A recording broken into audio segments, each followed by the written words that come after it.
हमारी संस्कृति, हमारे संस्कार सदा रहें हमारे साथ। सब्सक्राइब करें तिलक।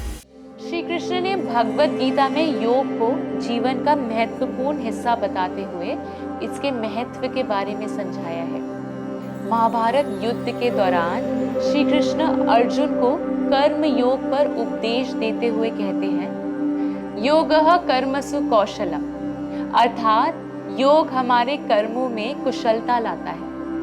श्री कृष्ण ने योग को जीवन का अभिन्न हिस्सा बताया है, जिससे मनुष्य शारीरिक और मानसिक संतुलन बना सकता है और मन की स्थिरता, आत्म शांति और जीवन की चुनौतियों का सामना करने की शक्ति मिलती है। योग से हम अपने भीतर की शक्ति को पहचान सकते हैं और जीवन के हर क्षेत्र में संतुलन और सफलता पा सकते हैं।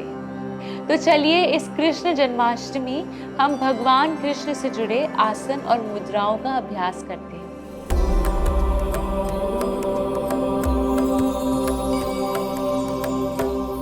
हमारा पहला आसन है नटवर आसन। नटवर भगवान श्री कृष्ण का संस्कृत नाम है। ये आसन उस बांसुरी के प्रति उनके प्रेम को दर्शाता है जिसे वो पूरी लगन से बजाते हैं।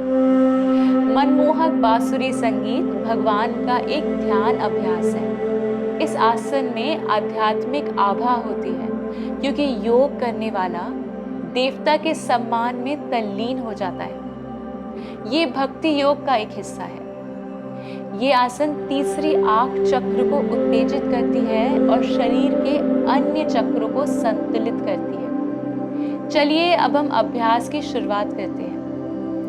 सबसे पहले हम ताड़ासन में खड़े होकर अभ्यास शुरू करेंगे।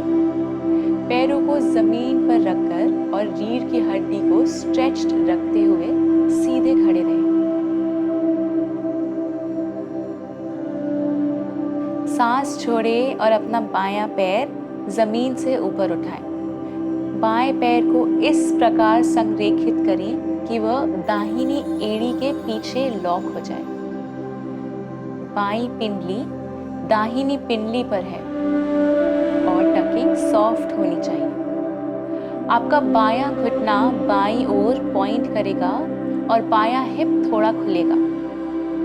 बाएं पैर की उंगलियां फर्श की ओर इशारा करती हैं। दाहिने हाथ को सामने की ओर छाती पर संरेखित करें ताकि दाईं हथेली बाएं कंधे के पास हो।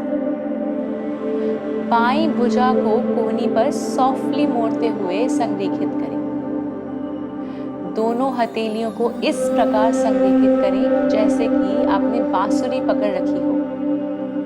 छोटी और तर्जनी उंगली छत की ओर इशारा करती हैं और अन्य उंगलियां मुड़ी हुई हैं। अब अपने सिर को घुमाकर बाईं ओर देखें और संतुलन बनाने के लिए एक निश्चित बिंदु पर देखें।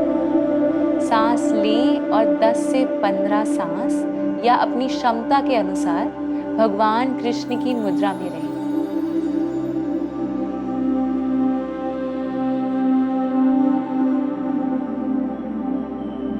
सांस लें और बाएं पैर और हाथों को छोड़ें और ताड़ासन में वापस आ जाएं। अब सांस छोड़ते हुए रिलैक्स करें।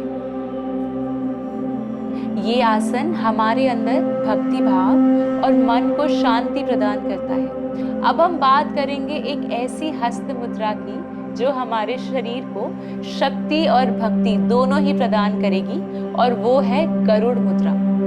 गरुड़ मुद्रा शक्तिशाली पक्षी गरुड़ के पंखों का प्रतीक है, जो सभी पक्षियों के राजा माने जाते हैं। हिंदू पौराणिक कथाओं के अनुसार सर्वशक्तिमान भगवान विष्णु गरुड़ की ही सवारी करते हैं। इस मुद्रा को शक्ति और पराक्रम का प्रतीक माना जाता है। गरुड़ मुद्रा एक हस्त मुद्रा है जिसे ईगल सील भी कहा जाता है। ये हमारी इम्यूनिटी पावर को बढ़ाता है और वायु दोष को संतुलित करने में मदद करता है। गरुड़ मुद्रा का अभ्यास हमारे अंदर पॉजिटिव एनर्जी लाता है। हाई बीपी, दिल के मरीज और गर्भवती महिलाएं इसका अभ्यास ना करें। चलिए अब हम गरुड़ मुद्रा का अभ्यास करते हैं। किसी भी स्थान पर अपनी गर्दन और रीढ़ को सीधा रखते हुए बैठ जाएं। उंगलियों को फैलाकर अपनी आंखें बंद कर लें और सामान्य रूप से सांस लेते हुए 2 से 3 सांसों तक इसी स्थिति में रहें। अब सांस अंदर लें, बाएं हाथ को ऊपर लाएं और अपनी हथेली को अंदर की ओर करके छाती या पेट के निचले हिस्से पर रखें। फिर दाएं हाथ को बाएं हाथ के ऊपर लाएं और अंगूठे को लॉक कर लें तथा अन्य सभी उंगलियों को भी फैला दें।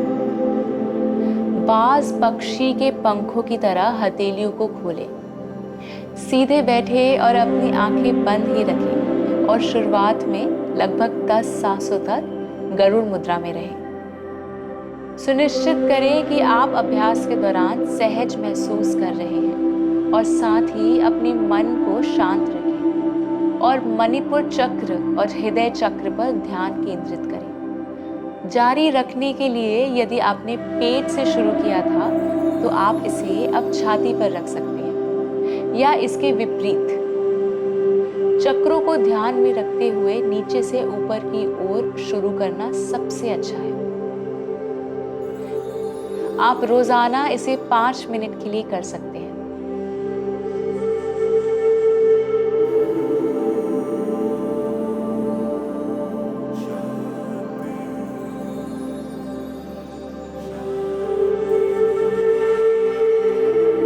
इस कृष्ण जन्माष्टमी आप अभी बताए गए योगासन का अभ्यास करें और अपने भक्ति स्तर को और ऊपर बढ़ाएं और स्थिर मन से भगवान की भक्ति में लीन हो जाएं। मैं आशा करती हूँ कि आप हमारे इस वीडियो को लाइक और अपने फैमिली और फ्रेंड्स के साथ शेयर करेंगे और हमारे इस चैनल को सब्सक्राइब करना ना भूलें। मैं और मेरा सात्विक जीवन का परिवार फिर से योग और स्वास्थ्य से जुड़ी कुछ नई जानकारियों के साथ आपसे जल्द ही मिलेंगे। स्वस्थ रहें, प्रसन्न रहें। आत्मा और परमात्मा के मिलन की इस सात्विक जीवन यात्रा में हमारे संग चलें।